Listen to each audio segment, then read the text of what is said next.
lately, the last couple of days, they've been talking about Initiative 82, where a lot of tipped wage minimum workers have been basically advocating for what they were looking for and making sure that they were able to get minimum wage. Now, this initiative passed a couple of years ago, where every single year, tipped workers in the restaurant industry would get $2 extra each year. But restaurant owners are saying that it's become a bit of a hassle in order to meet that minimum for a lot of these tip workers. Multiple people on both sides, tip workers say, look, they need to be able to make a living, a manageable living here in DC. But restaurant owners say, look, with tariffs, it's been a little bit difficult. And I'm actually here. There's been protests going on throughout the last 2 days about what they want and what they're asking for. And I'm actually here with a couple of restaurant owners and others that have felt this impact. And so I'm here with Eric, who is a restaurant owner. Eric, how you doing today? Good. How you doing? I'm doing well. And so you've owned a couple of restaurants here in the DC area. Correct. What's this whole I-82 been like for you? It's been extremely challenging. So we're a family-owned, operated restaurant. My dad started in the restaurant business 42 years ago. That location, the bottom line, is still open. The Mad Hatter has been open for 40 years. The proponents of I-82 projected that this was going to be better for workers, and we're just not seeing that. We don't fault them for having those intentions, but the reality of the situation is it's becoming extremely challenging for restaurants to make ends meet. We're unfortunately having to cut staff, cut hours, remove complete positions, support positions in a restaurant out of complete necessity just to be able to keep our doors open. And we're at a tipping point now where we're starting to see the consumers push back on higher prices, service charges, just higher check averages in general. So we're seeing the overall volume for a restaurant decline. The take-home pay for our staff is less. And many of us, unfortunately, are kind of left with the decision of closing our doors for good. And being a family-owned, operated restaurant that's been around for 4 decades, I would just hate to see us have to close our doors. Wanting to come out here, I had a follow-up question for you as far as the tariffs. How much have tariffs and just the cost of food gone up over the last couple of years? Yeah, actually, I think the inflationary effects were probably most significant right after COVID, and that was one thing that we had to kind of overcome. I think there's a lot of uncertainty in terms of the federal government right now, and just kind of what the landscape is what it's going to look like ahead. And we just don't have the flexibility to be able to address those concerns as they present themselves because we're already facing so many challenges with I-82.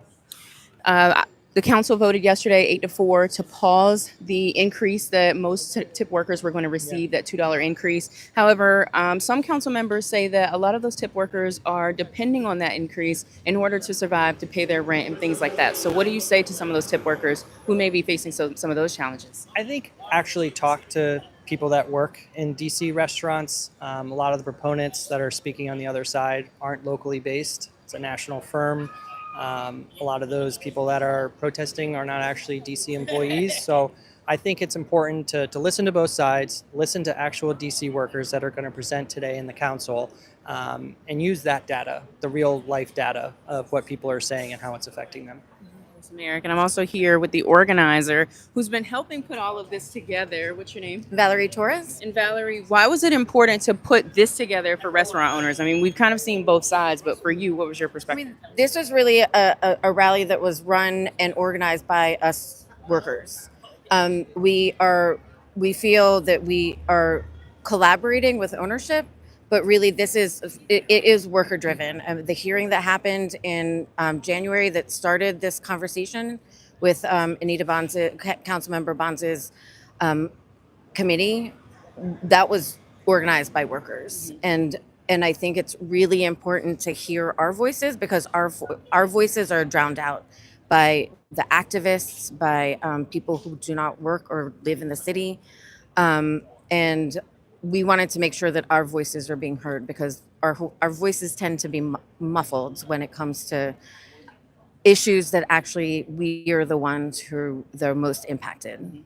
When I-82 first passed, what was your reaction then and what is your reaction now? I was never for 82. I think most of the people that I know were against 82, people that I know who've been in this industry for a really long time and understand really how the industry operates and how we make our money. We were absolutely against it. We're still against it. I have always been against elimination of tip credit. I think that it sounds great to to a layperson who doesn't understand or hasn't been in the industry, or maybe hasn't been in the industry for very long. But ultimately, this is something that has hurt owners, operators, and then workers, tipped employees, and non-tipped employees. So people have lost their jobs, they've lost their income. Um, and I think that it's easy here in DC that we're in a jurisdiction where we can go into Virginia or Maryland very quickly, both as workers and then also for the ownership. They can just they can try and go into Maryland or Virginia where it's a little bit easier to run a small business. And finally, I mean, for people who have no idea, we've got the sides of tip workers, we've got the side of restaurant owners, but the consumer, right? So how has that been affecting your consumers? I think it's difficult for consumers because the legislation didn't have any guidance whatsoever for how it should be implemented. The only thing that was given was elimination of tip credit, because that's all the proponents really cared about. And there's no guidance, there's no legislation, and basically any business can implement it however way they chose to. And and and I think some of the things that have been so confusing are whether or not there are service charges. People are asking why the menu prices have increased. And we're not foolish enough to believe that it's only because of 82. I mean, there have been so many other things: increase of price of goods, of taxes, of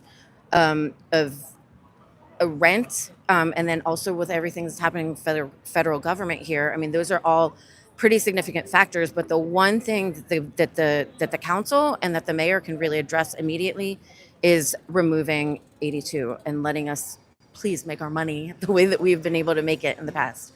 And finally, the council is getting ready to vote. They voted to pause it, but they're also getting ready to vote again. Some council members say that they are in support of pausing the increase in July, but they will not repeal I-82. So what are your thoughts on that as people get ready to move forward? I think that I think that we as workers still support repeal. I mean, support the repeal. I think repeal can look a little bit different for some. I think that, ultimately reinstituting the tip credit and just doing away with continuing to further implementation of 82, I think that that's something that really needs to be looked at. In addition, just to some other protections for workers overall. All right, guys. Well, thank you so much. I appreciate it. All righty, guys. So as you've heard, you've heard from restaurant owners, you've heard from tip workers. They will continue to testify later on today.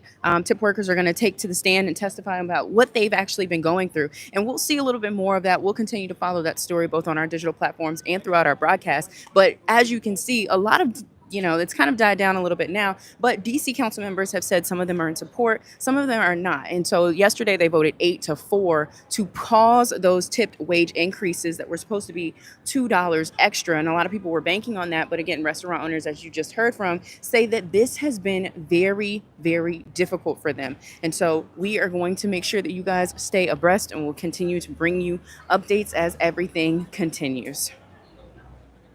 As you can see, there's a huge line waiting for people to go into this DC council. So many people, this has been a huge issue across the city as far as I-82. I mean, we've had a lot of people just express their support of it. A lot of them express their appeal of it. And all of this really came about after Mayor Bowser released her 2026 budget proposal, saying that it could be repealed because of what was happening with the restaurant owners. And so as you can see, one of the leaders right now walking into the DC council, preparing to help testify so that they can have their voices heard. Just a huge line waiting to go through security. And so again, as we mentioned, we're going to continue to follow that. We'll bring you guys updates as it comes.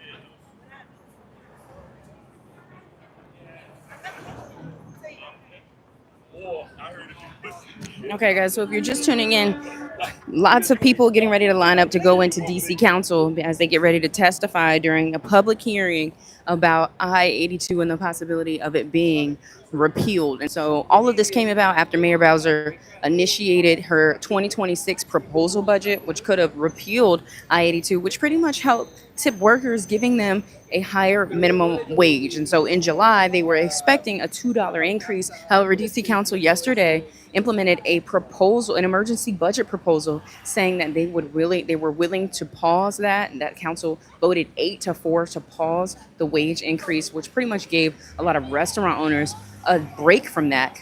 However, One Fair Wage organizers tell me that they are totally against it. They condemn the decision, and it goes against democracy because this is what the democracy voted for. It's passed twice in the last couple of years, twice, overwhelmingly a majority vote. And now that they are saying that it is heartbreaking that it is being repealed. And, one of the council members yesterday said that people were banking on that $2 in order to be able to pay their rent, in order to survive. But again, another council member argued saying that with the tariffs and with the inflation and everything else that's been going on, it's hurting not only restaurant owners, but also consumers in order to be able to maintain this. And so as you can see, other people walking by saying they want to protect I-82 because of how important it truly is to them and to making sure that they get minimum wage. I spoke to another guy named Gary who says that he moved here because they had a better minimum wage. He had no idea that that was even an option for him, but he was happy that he was able to get some of that,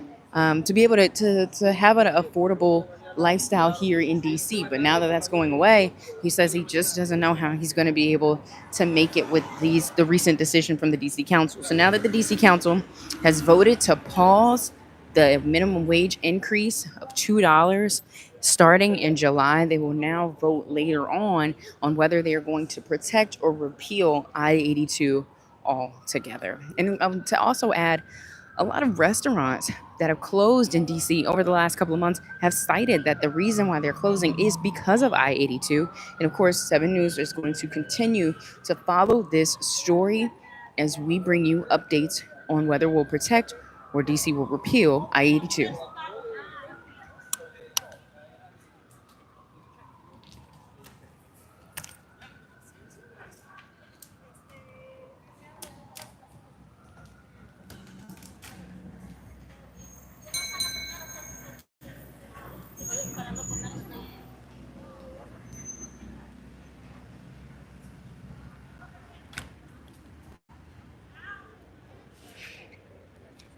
Another thing that we should add is that with all of these protests that are going on, if you're just tuning in, there is a debate between I-82, whether you protect it or whether you repeal it. I'd also like to add that all of this is happening. It's June. We're in June. It's the summertime. We are just days away from celebrating World Pride, and we've got multiple organizers, leaders, and those on both restaurant workers and restaurant owners saying that both sides saying that one wants to protect I-82, the other one saying that they want to repeal I-82 because of what has been happening, the recent tariffs and everything else. Another owner tells me that they were always against I-82, that they just could not be able to afford to continue increasing the wages based off of the traffic that they were getting in those restaurants, and so that they're going to continue to fight for that. But again, I'd like to add that both there was hundreds of people out here earlier. They've now gone in to begin the testifying of what they've got going on. But yeah, they've gone in to begin testifying to hear like their voices be heard. But both of them will be making sure that they're either willing to protect or repeal I-82. And so we'll bring you more details throughout the day, both on our digital platforms and on our broadcast.